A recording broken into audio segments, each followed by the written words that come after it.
Imagine yourself walking through a bustling city street, the air thick with the hum of traffic, the chatter of voices, and the relentless ping of your phone.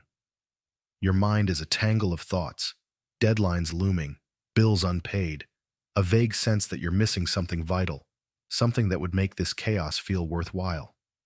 You pause at a crosswalk, catching a glimpse of a child nearby, wide-eyed, marveling at a pigeon strutting across the pavement as if it's the first bird they've ever seen. In that fleeting moment, you feel a pang of longing for a mind that clear, that open, that free. What if you could reclaim that sense of wonder, not by escaping your life, but by seeing it anew? This is the gift of Shoshin, Japan's ancient trick to a clear and focused mind. Shoshin, the beginner's mindset, invites you to approach each moment with curiosity, unburdened by assumptions or the weight of knowing. It's a minimalist philosophy of the mind, a way to declutter your thoughts, let go of distractions, and find clarity amid the noise of modern life. It's not about erasing your experience, but about holding it lightly, making space for peace, purpose, and a life that feels intentional and deeply fulfilling.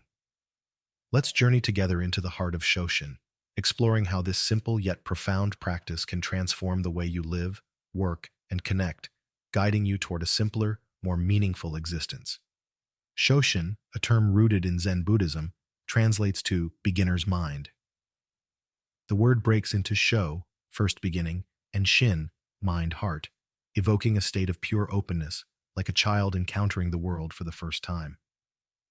In Zen practice, Shoshin is a cornerstone, famously articulated by 13th century monk Dogen, and later popularized by Shunryu Suzuki in his book Zen Mind, Beginner's Mind where he wrote, "In the beginner's mind there are many possibilities, but in the expert's mind there are few.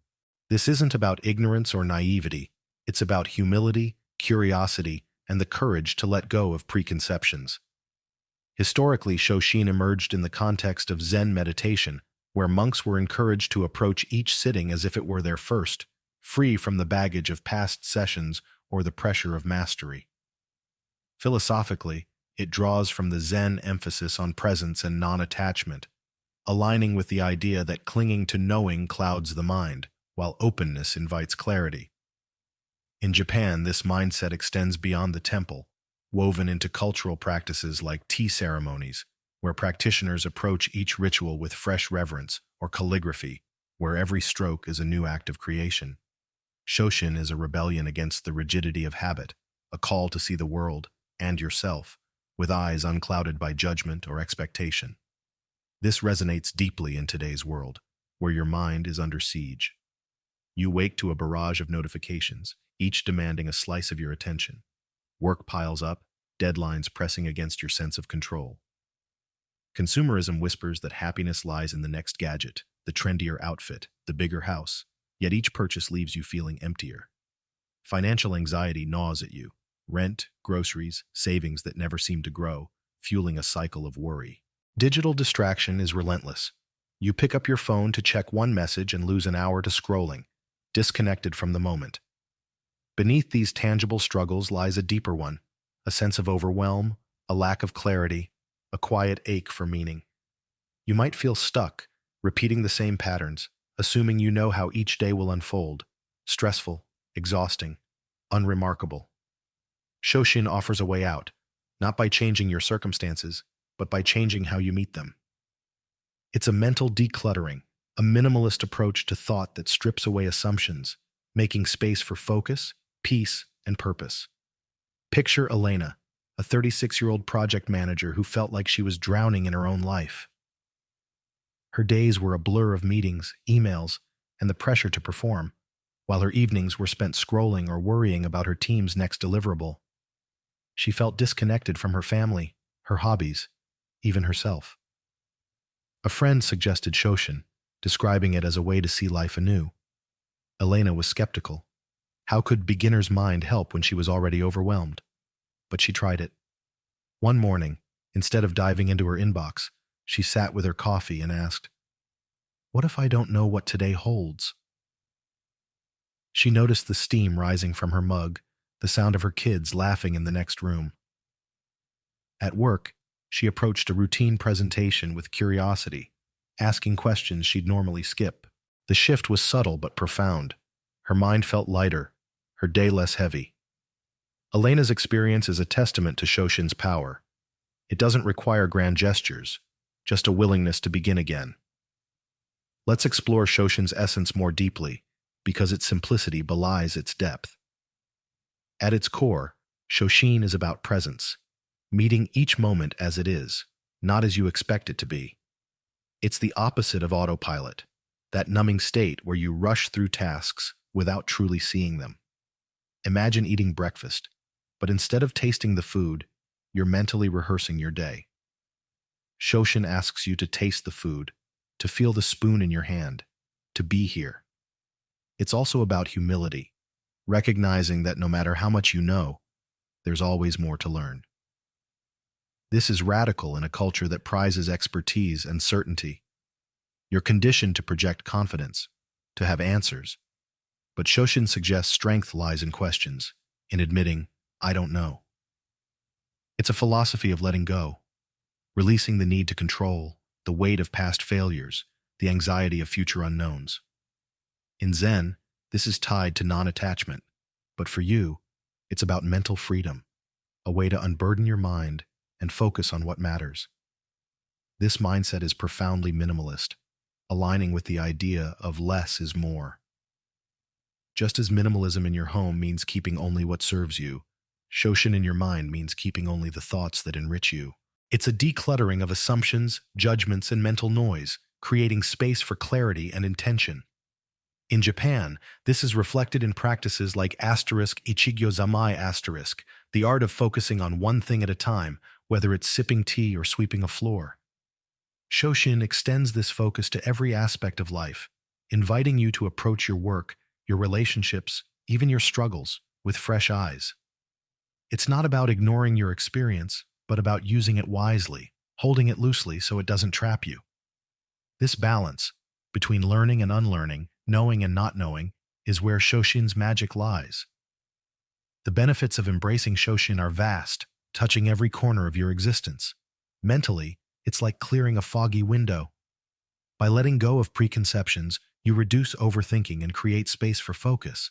Imagine tackling a work task you dread, like a spreadsheet. Instead of assuming it's tedious, you approach it with Shoshin, asking, what can I learn here? The task becomes a puzzle, less draining, even intriguing. Emotionally, Shoshin fosters resilience. When you meet challenges with a beginner's mind, setbacks feel less personal. A disagreement with a friend becomes a chance to listen anew, not a replay of old hurts. Physically, Shoshin eases stress. The tension in your neck, the racing pulse, they often stem from a mind stuck in worry or control. By anchoring you in the present, Shoshin helps your body relax. Picture being stuck in traffic. Instead of fuming, you notice the sky's colors, your breath's rhythm, and your stress softens. Spiritually, Shoshin rekindles wonder. Life's beauty fades when you're on autopilot, but a beginner's mind reveals the extraordinary in the ordinary. A walk becomes a meditation on the crunch of leaves, a reminder you're part of something vast. In relationships, Shoshin transforms connection. How often do you assume you know what your partner or friend will say? Shoshin encourages you to listen, as if for the first time, asking questions that deepen intimacy. At work, it sparks innovation. Instead of clinging to how things are done, you explore new ideas, fostering collaboration and creativity. Financially, Shoshin encourages mindfulness. Instead of buying on impulse, you ask, do I need this? With fresh eyes, prioritizing quality over quantity. This reduces financial anxiety, aligning your spending with your values. Environmentally, Shoshin promotes sustainability. When you approach consumption with curiosity, you question the need for excess, choosing items that last and serve a purpose. Creatively, Shoshin is a wellspring. The fear of failure often stifles artists, but a beginner's mind embraces mistakes as teachers. You write, paint, or build for the joy of it, not the outcome. These benefits compound, creating a life that's not just manageable, but vibrant. Shoshin doesn't erase challenges. It equips you to meet them with clarity, turning obstacles into opportunities for growth. Contrast this with life without Shoshin. You might approach each day with a fixed mindset, assuming you know how it'll go: stressful, predictable, heavy. You rush through tasks, half present, missing the small joys. You cling to habits, even ones that drain you, because they're familiar. You buy things to feel better, only to feel more cluttered. You argue with loved ones, stuck in old patterns. You scroll through social media, comparing your life to others' highlights. This way of living is exhausting, a cycle of distraction and disconnection. Shoshin, by contrast, is light. It's not about ignoring your past. It's about not letting it define you. Imagine 2 mornings, one where you wake anxious, already dreading the day, versus one where you pause, breathe, and ask, "What can today teach me?" Shoshin makes the latter possible, creating a sustainable, fulfilling life. So how do you cultivate Shoshin in your daily life? The beauty of this practice is its accessibility. No tools or major changes required, just intention. Start with a morning pause. Before checking your phone, take 5 deep breaths and ask, "How can I meet this day with a beginner's mind?" This simple act, done while sitting by a window or lying in bed, sets a tone of openness. Notice the air, the light, the quiet. Let the moment feel new. Try this tomorrow, and you'll feel a subtle shift, a lighter start to your day. Next, practice curiosity in one routine activity. If you're brushing your teeth, approach it as if it's your first time. Feel the bristles, taste the mint, hear the water. If you're commuting, look at your surroundings with fresh eyes. Count the colors in the trees or the shapes of buildings. This exercise, done daily, trains your mind to stay open, turning mundane moments into opportunities for mindfulness. Extend this to conversations. The next time you talk to a colleague or loved one, listen without assuming you know their thoughts. Ask a new question like, "What's been inspiring you lately?" Or, "What's something new you've noticed?" This deepens connection, making others feel seen. Another practice is journaling with Shoshin. Each evening, spend 5 minutes writing about your day, focusing on what surprised you or what you learned. For example, "I noticed how I tense up in meetings when I think I need to prove myself. What if I listened more?" This reflection uncovers habits that cloud your mind, helping you let them go. If journaling feels daunting, start with 1 sentence. Consistency matters more than volume. You can also try a first-time challenge. Once a week, do something familiar in a new way. Cook a dish with a new spice, take a different route home, or read a book outside your usual genre. These small disruptions break autopilot, reminding you that every moment holds potential. For deeper practice, apply Shoshin to a goal. If you're learning a skill, like coding or yoga, approach each session as a beginner, free from self-judgment. Instead of thinking, "I should be better," ask, "What can I discover today?" This mindset turns frustration into exploration, making growth joyful. You can also practice single tasking, inspired by *Ichigyozamai*. When eating, eat. When working, work. If your mind wanders, gently bring it back. This builds focus, reducing the mental clutter of multitasking. Challenges will emerge, and that's part of the process. Your mind may resist, clinging to old patterns. You might feel silly pretending to see things anew or worry you're not doing Shoshin right. Acknowledge this gently. "I notice I'm resistant.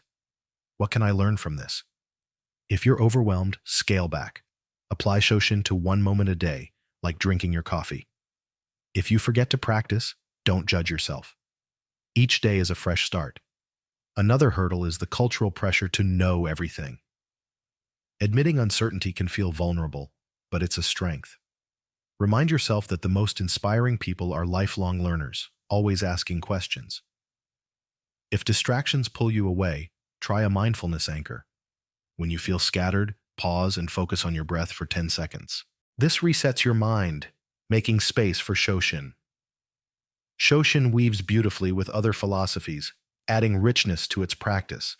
It echoes mindfulness, the art of non-judgmental presence, which sharpens your awareness of the moment. It aligns with minimalism, prioritizing clarity over mental clutter. It resonates with Stoicism's focus on what you can control, your perspective, not outcomes. Psychologically, it connects to Carol Dweck's growth mindset, the belief that abilities evolve through effort. These threads ground Shoshin in a broader wisdom, reminding you that clarity and focus are universal human pursuits, accessible to you now. Let's meet Raj, a 44-year-old accountant who felt like life was slipping away. His job was secure but uninspiring, his evenings spent worrying about finances or zoning out online. He loved woodworking but hadn't touched his tools in years, assuming it was a waste of time. A podcast introduced him to Shoshin, and he decided to experiment. He started with his commute, noticing the play of light on buildings instead of scrolling. At work, he approached a tedious report with curiosity, asking, "What can this teach me about precision?"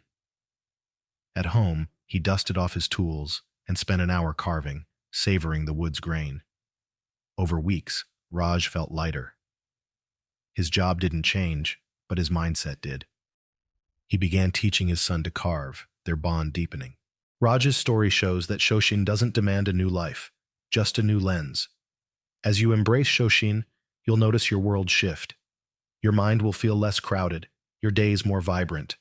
You'll find joy in the small, a stranger's smile, the texture of a leaf, the satisfaction of a task done with care. You'll feel less pressure to have all the answers, more freedom to explore. Your relationships will deepen as you listen with fresh ears. Your work will become a canvas for learning, even in its imperfections. You'll consume less, valuing what's essential. This is the abundance of Shoshin, not more things but more meaning, a life aligned with clarity and purpose. Now, as you stand in this moment, imagine Shoshin as your guide. You don't need to be perfect or certain. You need only the willingness to see this day, this breath, with beginner's eyes. What might you discover if you let go of what you think you know? What might you create if you approached life with curiosity? The path to a clearer, more focused, more fulfilling life begins here, in the way you choose to meet the now. Take a breath. Ask, "What can I learn today?" Then, with gentle courage, step forward. The world is waiting to surprise you. _separator, _lions, _script, _separator, _score.